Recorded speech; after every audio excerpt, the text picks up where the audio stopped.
Good morning, people of the world. I'm your host, Zachary Asano for In Your Face Podcasts. Thank you so much for tuning in, and as you see, this is now a YouTube video, also you could be listening to this on a podcast, but if you are listening to it on the podcast, check it out on YouTube, because that's pretty cool. This interview is with the CEO of Second Harvest Food Bank, and it's an actual video, so you can watch it. It's very interesting. It talks about food insecurity and a lot of stuff that COVID has done to food insecurity. And during it, he answered most of my main questions in the very beginning, so I wanted it to be a bit longer, the interview, so I had to make some questions up on the spot.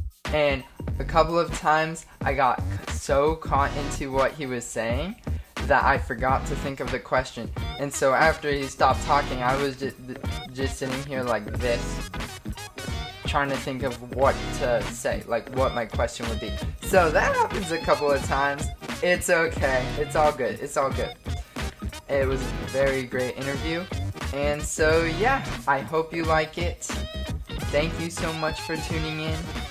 And yeah.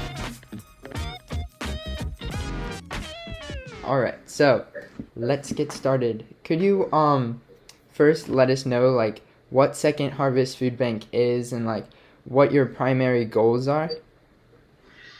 Yeah, Second Harvest Food Bank is a nonprofit organization, and if I can paint a simple picture of what we do, the core of our mission, if you can imagine the food bank as being a bridge.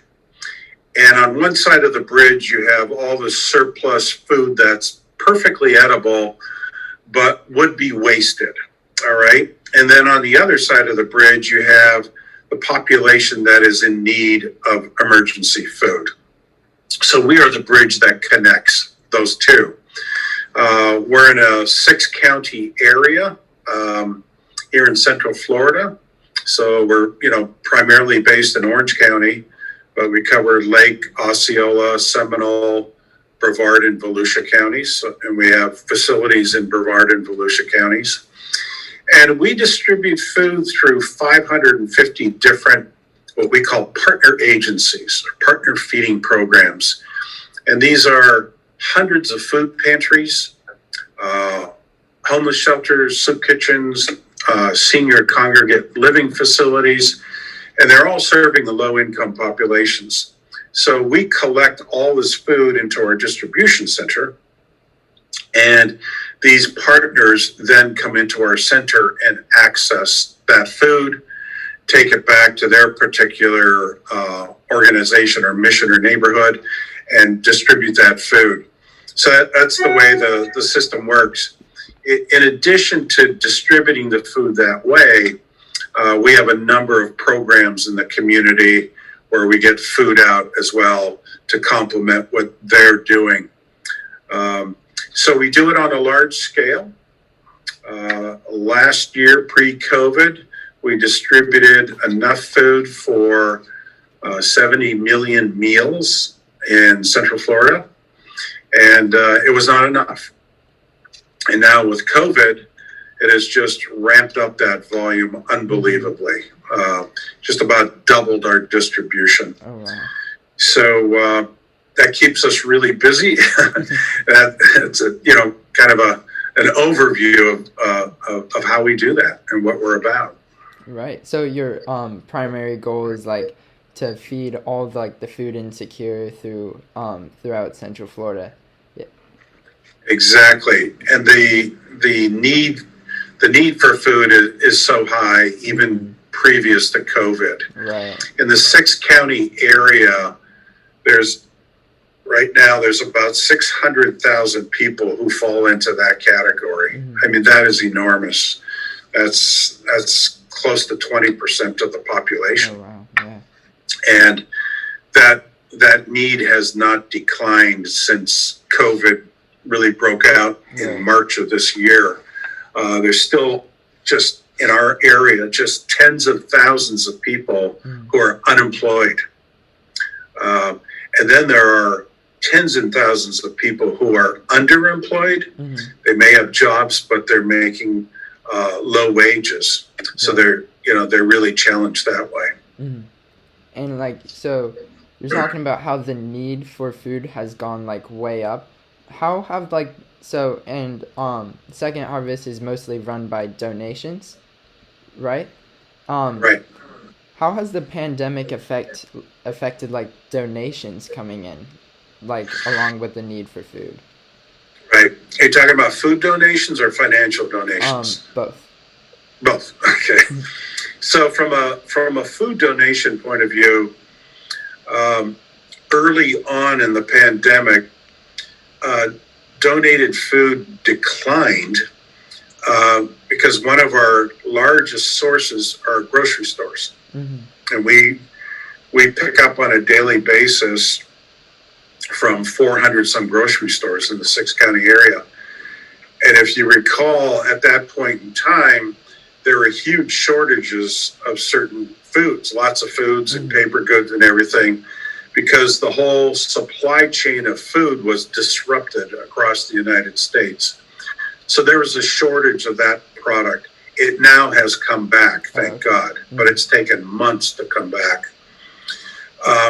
The other thing that happened, though, in our supply of food, when the theme parks closed down, they had a lot of food in their refrigerators and distribution centers for the visitors to their parks, and that would go to waste. So we received multiple tractor trailer loads of that kind of food on the front end.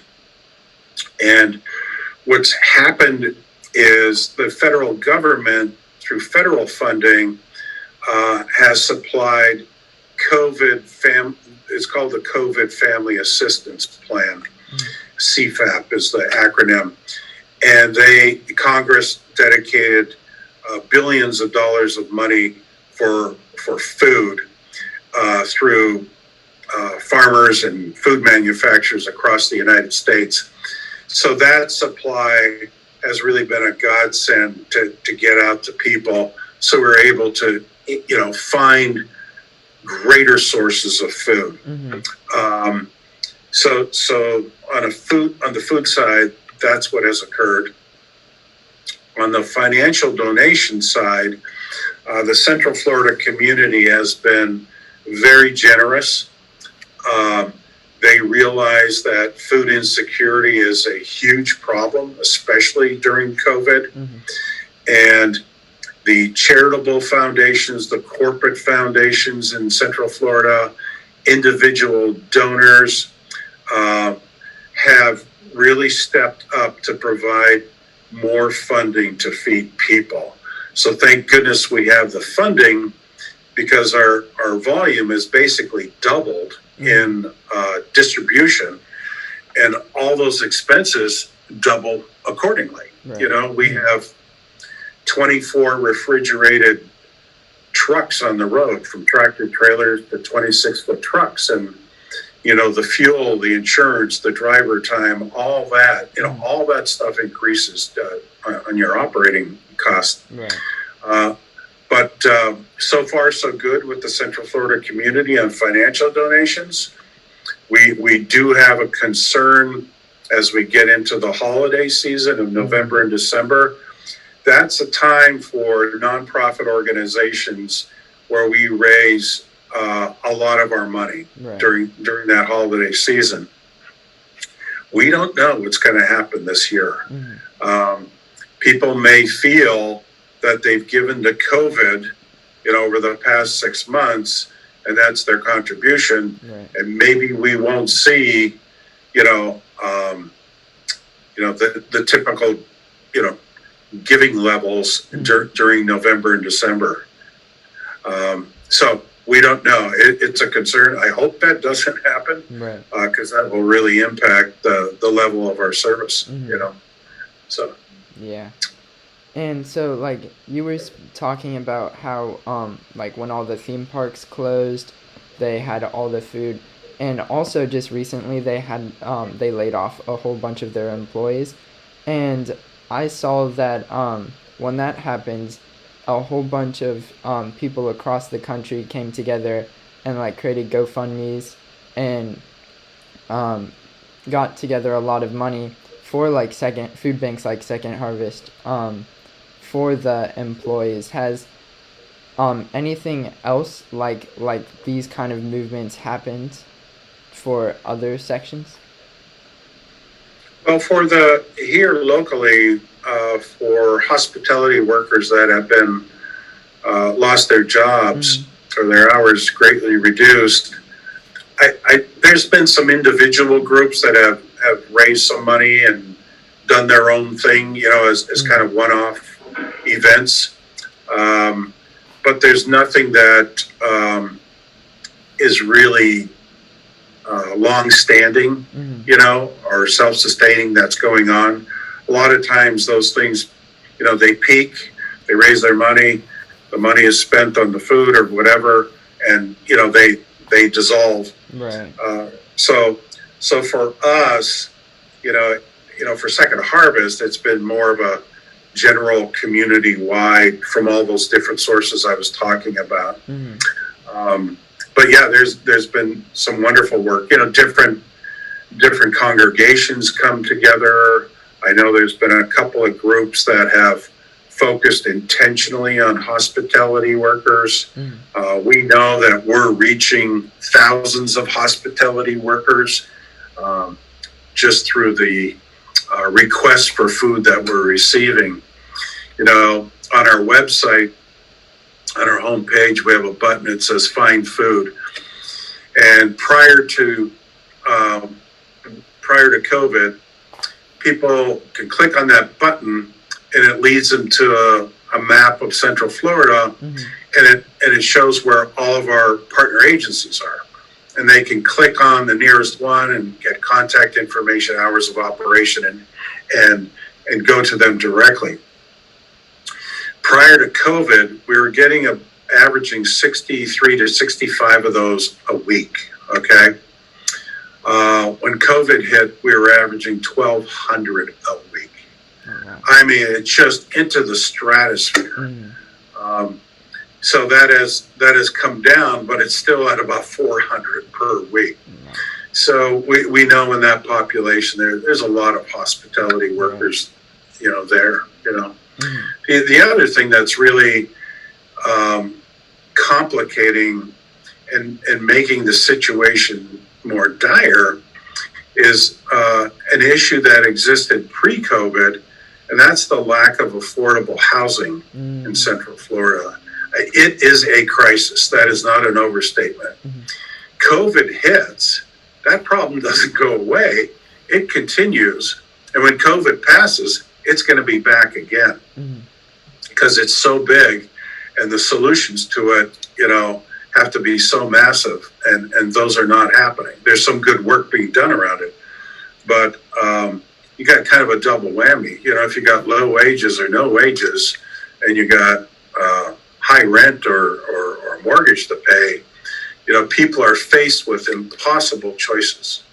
Do you pay the rent or do you buy food? Do you buy the medicine that is needed to take care of your condition?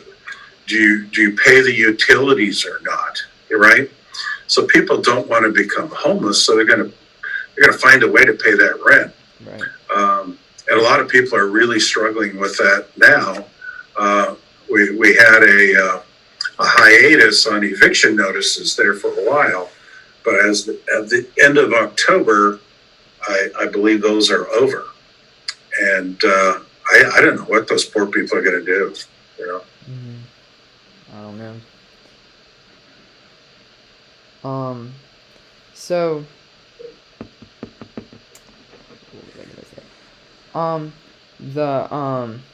the recent Nobel Peace Prize winners is the World Food Program, and so they do what food banks do. They get a lot of food to people that are food insecure.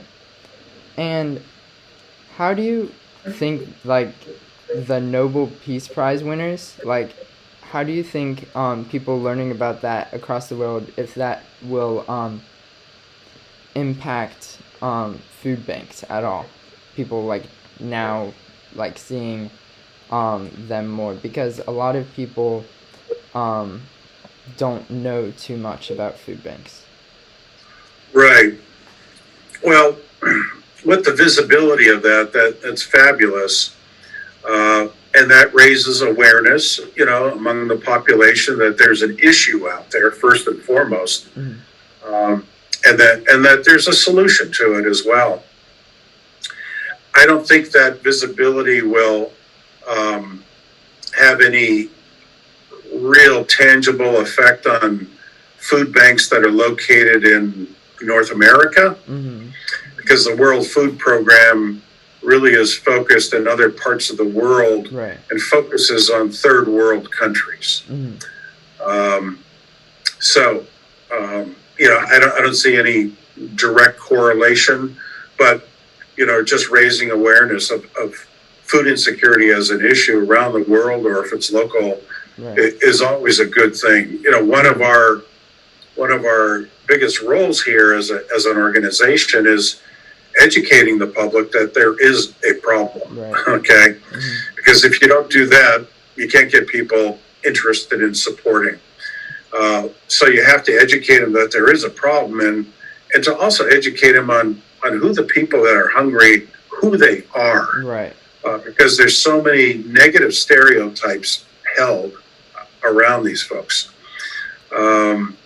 And then you got to communicate to the folks that there is a solution here domestically. This is how you can get involved. I think just the more general overall awareness, for the World Food Program, that's got to be great for them, for their funders, internationally. Yep. Right. With the you were talking about like how they're the people that are food insecure, it like they're not really who you think they are. That has pretty much like the people that are becoming food insecure. Have you seen like any change with that with the pandemic? Oh yeah, for sure. There's a whole new population that are requiring help. And over the past 6 months, I'd say 40 to 50% of the increase was due to people who never had to look for food before. And these are the folks that we've been talking about. They've been employed. Maybe they're not making a ton of money, but they're getting by. And through no fault of their own, COVID happens and the economy tanks, and their industry tanks, and they're looking for help. I mean, the thousands of calls that we've gotten from people over the past 6 months. They call and they're almost apologetic or embarrassed to ask for help. Some people said, "Man, I used to be a financial donor to you guys. Now I need food." That's really an incredible reversal of roles there. So lots of new folks there. To put a face on who's hungry. In Central Florida, 1 in 4 children are food insecure. That's hundreds of thousands of kids.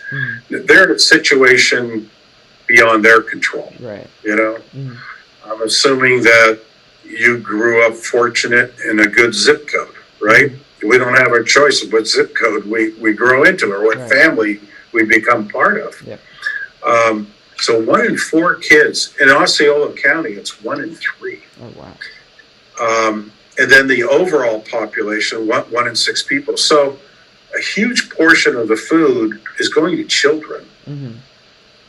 Then go to the other end of the chronological scale to senior citizens. And I resemble that remark, right?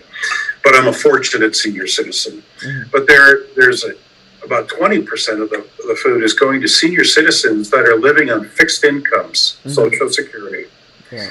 And they haven't made a lot of money, so their Social Security isn't enough, to get by on.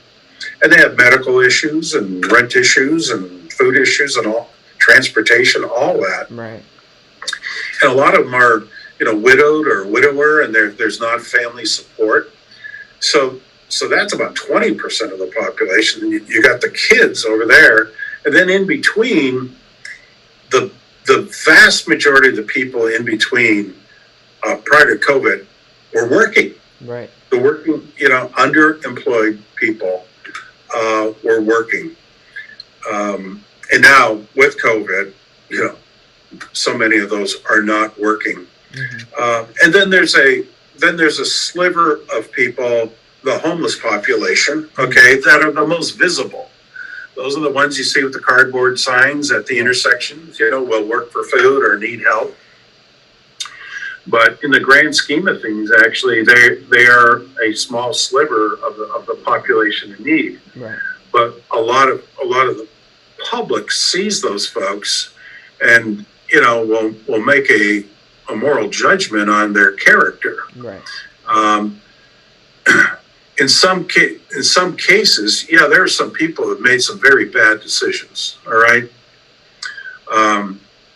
But when you're talking about the homeless population or people that are on the cusp of homelessness, a lot of those folks have a level of mental illness that puts them in that position where they are not fully functioning to make solid decisions, right, to hold down a job, mm-hmm, to have any kind of, social graces, so to speak. So they're behind the eight ball. And when they get behind the eight ball, a lot of them are duly diagnosed where they have mental illness and substance abuse. mm-hmm. And when you get to that point, these people are not living long lives, they're lives of desperation. So a lot of empathy for those folks. I just count my blessings that, I was in a situation where I didn't develop that kind of thing. And then people turn to crime, right? Right. And you end up in jail, get incarcerated, and we know what, the stats are on recidivism. When people get out of jail, there's such a high percentage return, and it's this vicious cycle, mm-hmm, Yeah. So that's an insight into, who's in need out there. Right. And with the children needing food, before COVID, they mostly relied on getting food from school, like for a couple meals a day. And right, now with this, with a lot of people being at home on virtual school, they're not getting a lot of that food. And so how has getting food to like students changed? Yeah, that has been a really, really big change. What we've done is really focused on this past summer, feeding kids.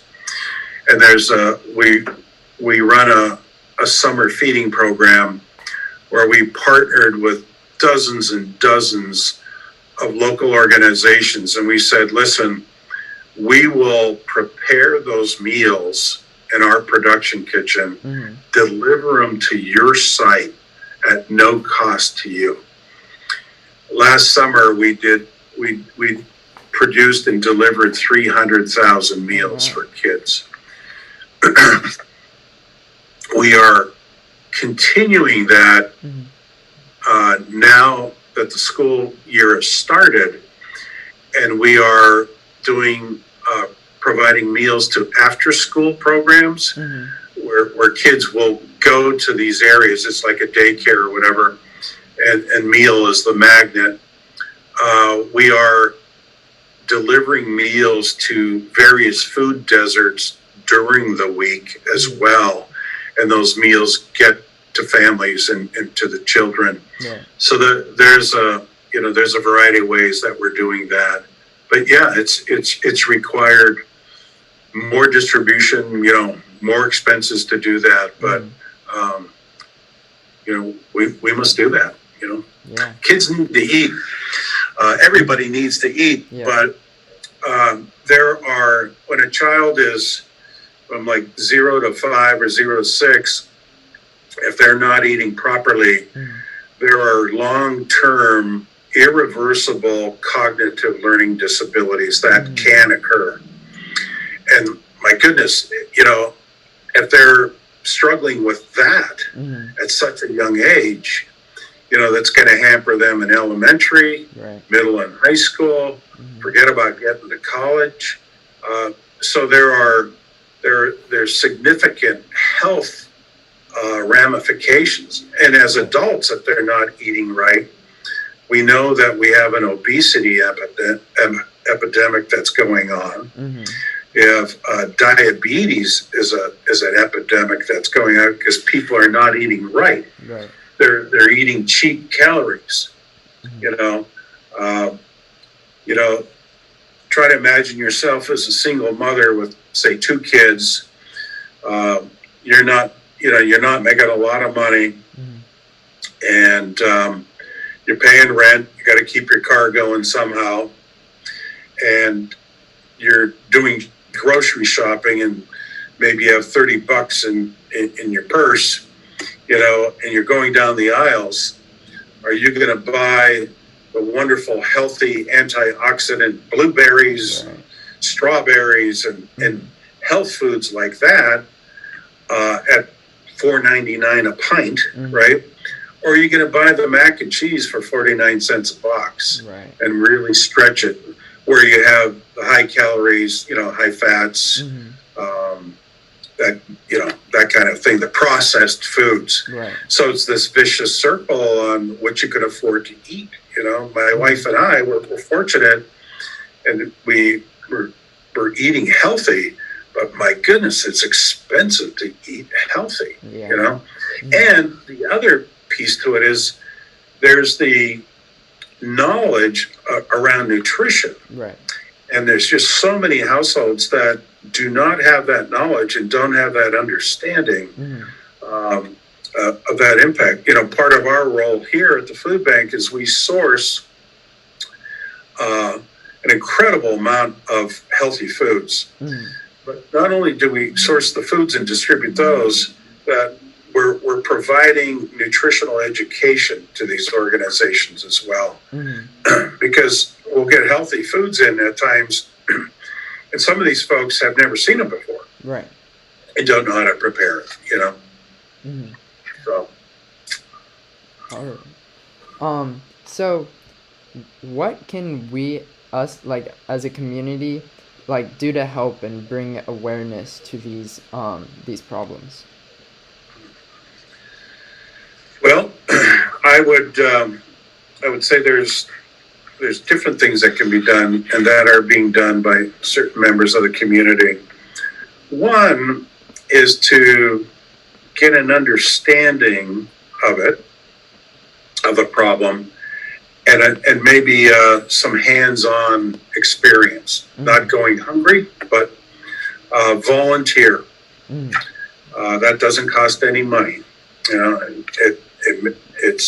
It costs your time, which is even more valuable. Okay, but by volunteering, you get a better insight into what's going on around the solution to it. You'll get exposed to stories about people who are in need. So that's very enlightening. People can volunteer. Obviously, at Second Harvest, we depend heavily on volunteers. Tens of thousands of volunteers throughout the year from every walk of life. You can come in for an hour, you can come in for a day, you can come in for a week, whatever suits your schedule. Or you can volunteer at a number of, food pantries or homeless shelters, that kind of thing, to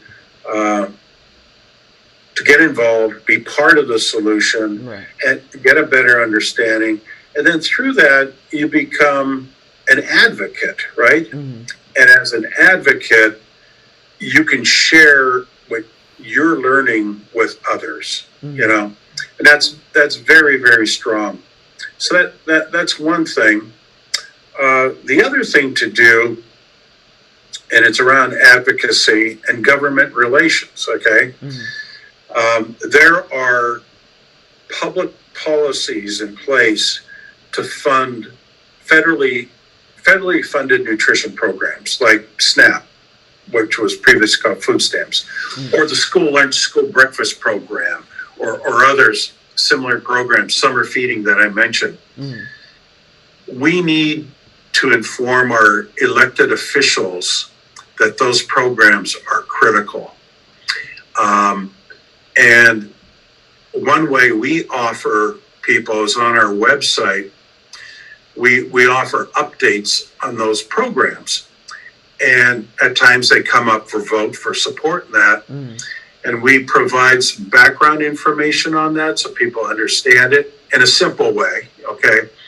And then we provide contact information for those elected officials where you can either email, text, write a letter, make a phone call, or whatever to these folks. And they need to hear from people.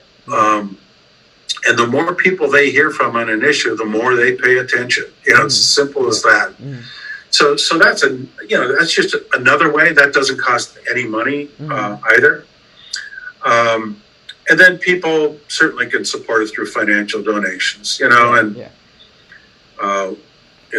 get $5 donations and we get $5,000 donations and everything in between.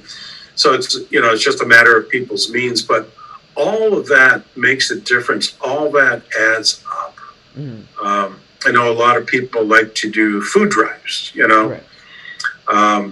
We will accept food through food drives.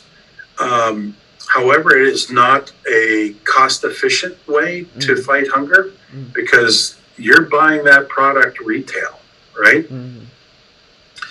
If you donate the funds to the food bank, for every dollar distributed to Second Harvest, we could distribute enough food for $9 worth of groceries. Oh, wow. Because we can leverage that funding. Right. But a lot of people, when they think about donating financially, they may have doubts or concerns about where does this money really go? Is it going to feeding people or not? Yeah. And it's a really valid and good question to ask any charity for any cause to ask that question. And if you don't get a straight answer, something's fishy. We based that stat that I just gave you on our annual audit. And we're audited by an independent company that comes in every year. And we're able to show that. The other thing that the audit shows for us is that we have a 97% efficiency ratio, which means 97 cents of every dollar goes to feeding people. 3% goes to administration and fundraising. So those are a number of ways that people can get involved. Right. Awesome. Or do projects like you're doing, getting the word out on a podcast, or doing, a paper on it or whatever. Right. We get a variety of students from different levels like yourself. It's great. I love to do these interviews with folks like you because, man, you are our future. You guys got to figure out everything we did wrong and fix it. Yeah. Just like my parents told me. Yeah. Every generation will make problems. Future generations will figure it out, but we have to figure these out now too. All right. For sure. Thank you so much for this interview. It was an honor talking to you. Thank you so much. All right. You're welcome. All the best at school. Thank you. All right. All right. Bye-bye. Bye. Thank you so much for watching. It means a lot to me. And if you have any stories, any interviews you want me to do, any stories you want to send in and I could write about or talk about, please let me know. I would love to do it. And so yeah, thank you so much for tuning in. And as always, please stay curious and make the world a better place.